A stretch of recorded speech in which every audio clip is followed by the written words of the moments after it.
chers internautes de seneweb.com et Seneweb TV tey nag ñu ngi fi ak Astou ki nga xam ne moom mooy l'initiatrice di organiser défilé bi nga xam ne moom mooy défilé collectif urbain donc Astou ñu ngi leen nuyu bu baax di la dalal ci Seneweb. maa ngi leen di fay di leen remercier Seneweb si seen déplacement si 4e édition du défilé collectif urbain bi. wax nga ko depuis 4 ans yaa ngi def li nga xam ne moom mooy défilé collection urbaine bi est-ce que métti na woon ba ngay egsi ba 4e édition parce que première édition rek je pense que day laaj effort tey nga ñëw ba 4e édition. waaw comme toute chose lépp difficile mais bon ñun bu ñuy taj défilé collectif urbain bi xamoon nañu du yomb mais ñu am conviction que ni mën nañ ci def lu bëri. Donc première édition bi booy xool en 2016 dañu amoon juste benn fonds c'était le fonds d'appui aux cultures urbaines initié par la mairie de la ville de Dakar un fonds de 500 000 tu vois ñu débrouillé wu def ko et tout gëm xam nga woote comme ni tous les stylistes yi nga xamante ni ñoom ils sont spécialisés mode urbaine ñu ñëw rejoindre ñu ànd ak ñoom créer des choses te defe naa première édition boobu ñu ngi ko defoon place du souvenir. Ça nous a tellement coûté mais ñu kontaan am satisfaction totale parce que dañu gis ñëpp dañu ñëw wuyu si woon que ce soit les artistes que ce soit les journalistes que ce soit les stylistes ñu gën a ràññee ñëpp ñëw wuyu si ñu mu nekkoon une édition réussie ñu ne lii kat comme première édition la mu mel nii war nañ mën a gën a def yokk suñu xam-xam yokk si yeneen activité pour domaine ñu defaat leneen loolu mu indi 2e édition bi. mu ñëw ñu yokk ci une exposition de 2 jours defee ko centre culturel Blaise Senghor ainsi de non plutôt ñu def ko centre culturel Maurice Guèye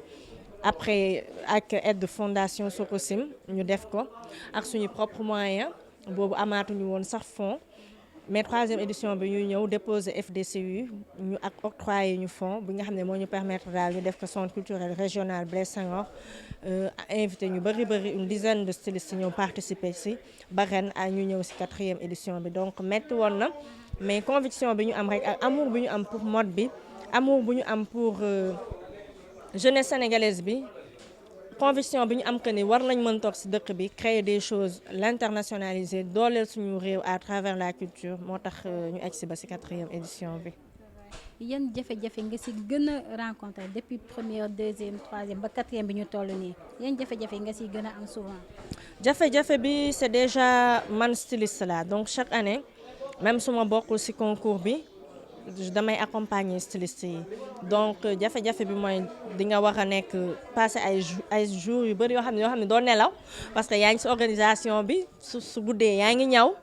yaa ngi coordonner bien vrai que ni je travaille avec une équipe. boo xamante ni dama leen di remercier sax au passage parce que ñoom aussi jàmbaar lañ mais yombul temps bi tu passes pas de temps ak sa famille xam nga aussi jafe-jafe bi mooy moyen yi parce que tey benn fonds mënul permettre organiser tout un événement comprendre nga déplacement yi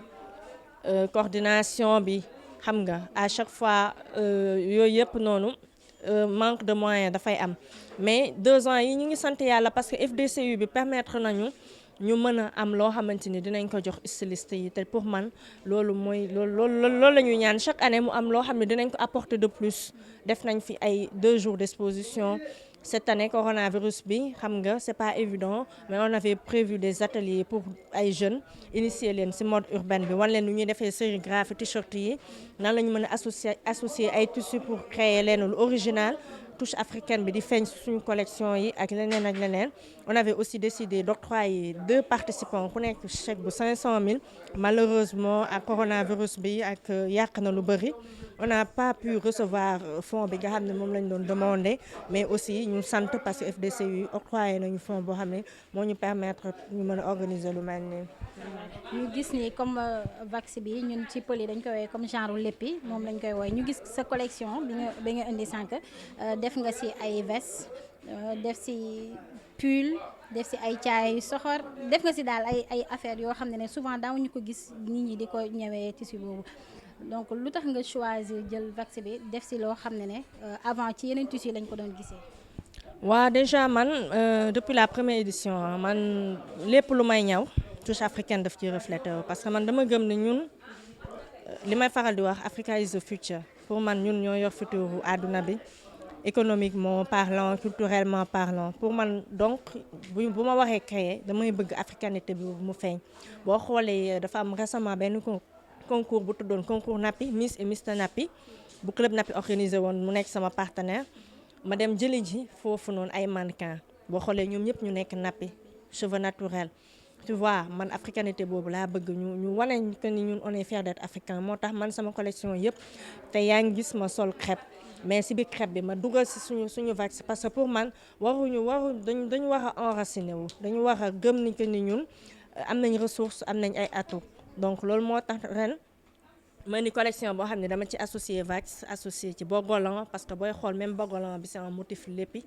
ma associé yooyu yëpp boole ko ak yeneen tissu pour wane que ni ñun suñu tissu mooy jox valeur yeneen tissu mais waruñu dem di wuti yeneen tissu pour ñaw loo xamante ni dañ koy proposer suñu public sénégalais. nan nga gisee tey mode africaine bi particulièrement mode sénégalaise bi ndax avant daawoo gis gars yi di oser di boole vax bi léegi man gis naa fi koo xam ne boole na vax bi ak j'ai oublié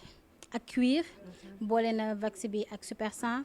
jaxase nañ vax bi daal ak jean ak yeneen te avant ñu bëri daawuñu oser def loolu nan nga gisee léegi mode africaine. mode africaine mi ngi développé bu baax parce que boo gisee li fi ñu jot a jaar di nga xam ne jeunesse bi léegi comprendre nañ xam nga sa culture soo bëggee internationaliser da nga koy yóbbaale mais soo ko fi bëggee bàyyi dem jël culture u jàmbur amaana di nga réussir mais. ñi ngi fay fekk ñoo leen jën a nekk au devant de la scène donc que ce soit domaine bu mu mën a nekk rek jiitalal sa culture mode africaine bi nag ñi ngi gis ni mi ngi évoluer même bu nekk au Sénégal Nigéria et autres yaa ngi gis ni récemment bi yoon sa clip yi mi mu def yëpp waa gis nga ñëpp ay stylistes africains ñoo ko solal ay Sely Rabikan affaire yooyu donc mode bi mi ngi développé c'est juste que ni ay plateau d'échange moo ñu xaw a manqué pour man def les collectifs urbains bi benn plateau d'échange la parce que dafay regrouper ay stylistes yu bëri ñu jógee ci région yi ci banlieue dakaroise et partout tey jii bëgg nañ ëllëg ci biir ñu dem ba défilé collectif urbain bi ñu yóbbu ko dans des pays européens jële fi ay stylistes yóbbu leen foofu pour ñu wane seen xarañte tu vois donc développement mi ngi am plateau d'échange bi moo xaw a manqué mais ba tey Adama Paris mi ngi koy fay te gisoon nañ fi yeneen yoo xam ne gisatuñ ko mais suñu sañoon plateau d'échange yi salon yi ak défilé yi dafay gën a yokk pour ñu associer stylistes yi associé wane li nga xamante ne mooy mode sénégalaise bi. donc Astou ñu ngi lay féliciter bu baax di la encourager ndax tamit yombul en tant que jigéen premièrement ba pare nekk ndaw di organiser lu mel nii nga toog 4 ans yoo xam ne tëboo ci dara malgré Covid bi yaa rayante nga ko fighting nga ko comme ni nga wax ni Adama Paris moom lay def yow itam fighting nga ko ba def ko da nga ko doon def feneen mais ren da nga ñëw def ko fii à la DTV pour gën a respecter li nga xam ne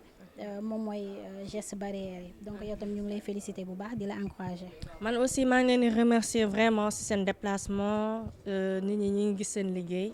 bu baax di leen aussi encourager parce que àdduna moo jaxasoo képp kuy entreprendre ku nekk da nga ñaan yàlla évoluer donc nañu autorités yi gën a bàyyi xel jeunesse bi man loolu laay ñaan di remercier sama partenaire yëpp FDCU MCU Club Napi SN Pumar xam nga Seneweb di remercier aussi DTV parce que sans ñoom peut-être ren da doon nul parce que mënuñu ko woon def ci ay endroits yoo xamante ni duñu respecter normes d'hygiène yi te Covid bi xam nañ ni mi ngi fi donc fallait que ñu am plateau bu mel nii ñoom aussi ñu décider accueillir ñu donc ñun dañ leen remercier bu baax a baax di remercier waa Dakaractu aussi nga xam ni soxna May membre du jury moo leen représenté woon fii merci beaucoup. de passage Dakaractu maa ngi nuyu waale tonton Bour allez merci beaucoup.